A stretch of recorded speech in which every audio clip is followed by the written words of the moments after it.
Chapter 2 of the Sun article is labeled A Wayward Girl. Now, a lot of mistruths are in this version of events, and we will address them in several videos to come. While the taking apart of what is written in the Sun article will take several parts to go over in more detail, in this reading, we will first read the article in its entirety. All aboard the Kentucky-Tennessee Living Time Machine. Please fasten your seatbelts and keep your arms and legs inside of the vehicle at all times. But to get going, we need your help. We still need to fire up that time machine to transport us. Please help us by clicking on the like, subscribe, and bell notification buttons down below. Not only does this fire up the time machine for our flight back in time, but it convinces the YouTube algorithm that we need a bigger vehicle to reach more people who love history as much as you do. Now, back to our story. The reading of the Sun article, Chapter 2, A Wayward Girl. Quote, Chapter 2, A Wayward Girl. This time, a wayward girl was at the bottom of the trouble. Pretty Roseanne McCoy, a daughter of old Randall, loved stalwart Johnson Hatfield, a son of bad aunts. Roseanne was 20 years old, and Johnson, now known only as Johnsy, was 18. Roseanne was old enough to know better, but she allowed Johnsy to persuade her that a marriage tie was in no way necessary to the consummation of love. The girl's father and brothers knew that she occasionally met Johnsy, but they supposed that it was an innocent courtship. The knowledge of the truth came to them somewhat rudely. Johnsy was an outlaw in Kentucky. He had been indicted at that time, although but 18 years old, 27 times. The crimes, however, were not venial in either Kentucky or West Virginia eyes. He had merely made the practice of bringing the moonshine whiskey, which his father distilled in the mountains back of his home, over to Kentucky and selling it.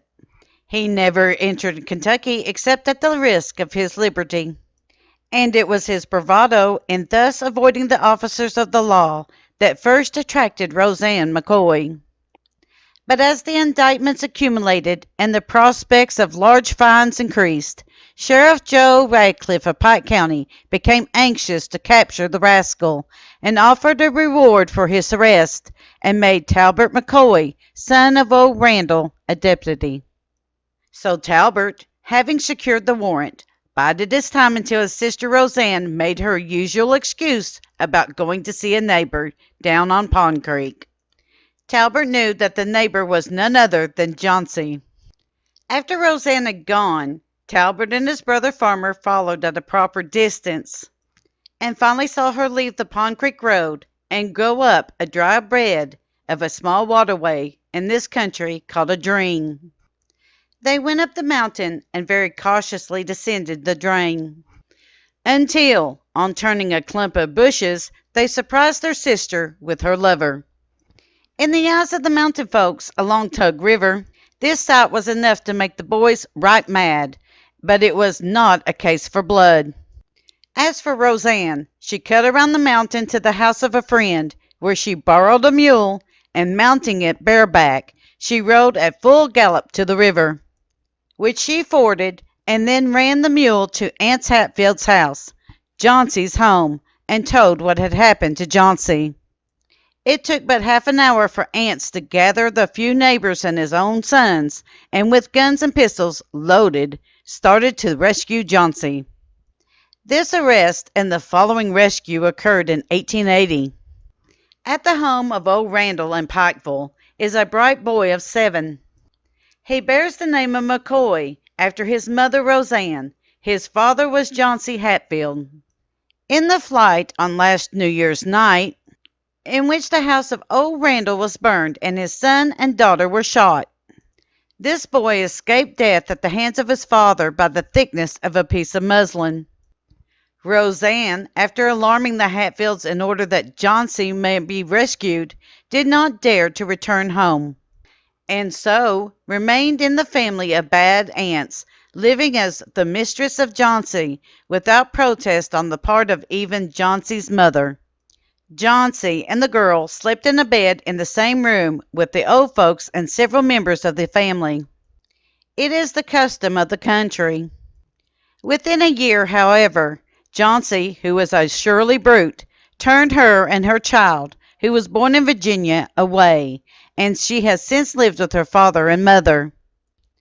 Quote, "There were no open hostilities, even on her return," unquote, said a lawyer in Pikeville who was familiar with the story. Quote, "But of course the McCoys were mad," unquote. The fact is, during the year of 1881 and the first half of 1882, the McCoys and the Hatfields kept away from each other. Unquote. The romance begins. It is not really known the date that Rosanna McCoy, Randolph McCoy's daughter, entered a relationship with Devil Anse's son, Johnson, also known as Johnsy. However, it is also speculated that they met at an election day gathering in 1880 on Blackberry Creek in Pike County, Kentucky. A word about election days in Kentucky. Back in the 1880s, this was considered to be a great gathering of people. It was treated more of a social gathering than an election that we think of today. It was a time for everyone to get to know those that were running for office in their local districts and meet them face to face. It was not unheard of for them to have an informal family reunion at this time. Also, it was a time that young people could see each other, and a lot of romances and potential marriages would come out of election days back then. There are several newspaper accounts and versions of this story that Rosanna would sneak off from the McCoy home under the pretext that she was visiting a neighbor to see Johnson Hatfield. When this romance was first discovered, it was believed that it was simply a courtship, that it had not turned physical yet. This would turn out to be much more than the McCoys realized. All we know for certain is that before 1881, she had left the McCoy family household to live with the Hatfields in West Virginia. According to history, Randolph was not thrilled by Rosanna's actions, as she did this without either his knowledge or consent. Neither of the families would consent to the match. Common law marriage? Now, something for everyone who is not from the Appalachian Mountains should know. A couple can be wed without a marriage license. This still goes on all of the time in the mountains to this day. Common law marriages are a real recognized part of life in the mountains. This goes back to the time of circuit preachers, when you might see a preacher once a month or every 6 months, depending on the time of year and weather. Another form of common law marriage is that a couple may be legally divorced, but still living together. All of the children born under this arrangement are often considered to be legitimate, and the children do bear the father's last name in many cases. A person who is common law married can be divorced from someone by simply moving out of the house. This again goes to the common law marriage idea, and if a couple breaks up, they separate and go their own ways. They also publicly declare that they are no longer a couple, and this is recognized as their divorce. In a common law marriage, both parties have to recognize that they are in this arrangement. They have to publicly declare to each other as husband and wife, sometimes in a small ceremony, and this is where this part of the feud takes shape. Were they or weren't they married under these rules? It seems that there may have been some debate over this idea. Kentucky does recognize common law marriages, but West Virginia does not. Knowing this, it adds a whole new dimension to the romance and the feud. The newspaper, The Sun, does allude to the idea that the relationship between Rosanna McCoy and Johnson Hatfield could have been a common law marriage, if it had been recognized at all by the two states. However, the question does remain, were the two married in a common law marriage, or was this simply a woman who loved and trusted a man too much and was left out in the cold? In next week's video, we will dive into the trouble that Johnson Hatfield would find himself in, and the decision that Rosanna McCoy would make concerning that situation. We will also dive into the child of Rosanna and Johnson, and if the child was present during the burning of the McCoy home, as the Sun alludes to. Thank you. We at Kentucky, Tennessee Living would like to thank you for watching our video series on the myths and truths of the Hatfield and McCoy feud.